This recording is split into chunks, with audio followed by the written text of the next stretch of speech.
नमस्कार प्रेक्षक हो, मी अक्षता. तुम्ही पाहत आहे राष्ट्र सह्याद्री न्यूज. राष्ट्र सह्याद्री न्यूज मध्ये आपलं स्वागत.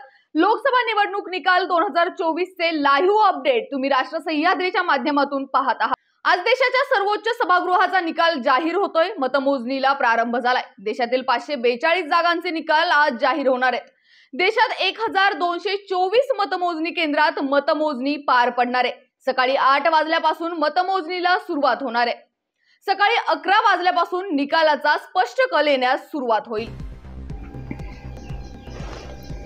या निवडणुकीत सुरत लोकसभेतून भाजपचे उमेदवार मुकेश दलाल हे बिनविरोध निवडून आलेत. या जागेवर काँग्रेसचे उमेदवार निलेश कुंभानी यांचा उमेदवारी अर्ज रद्द ठरवण्यात आला होता. प्रमुख विरोधी उमेदवाराचा उमेदवारी अर्जच बाद झाल्यामुळे दलाल यांचा विजय जवळपास निश्चित मानला जात होता.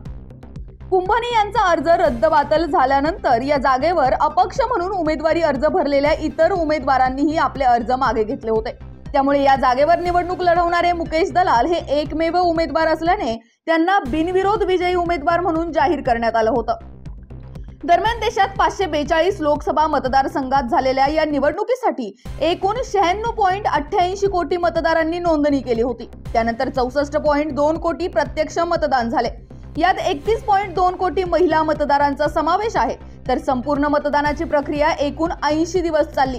या निवडणुकीत कोण बाजी मारणार याकडे देशाचे नव्हे तर जगभराचे लक्ष लागलंय. निवडणूक निकालाचे लाईव्ह अपडेट जाणून घेण्यासाठी पाहत रहा राष्ट्र सह्याद्री न्यूज.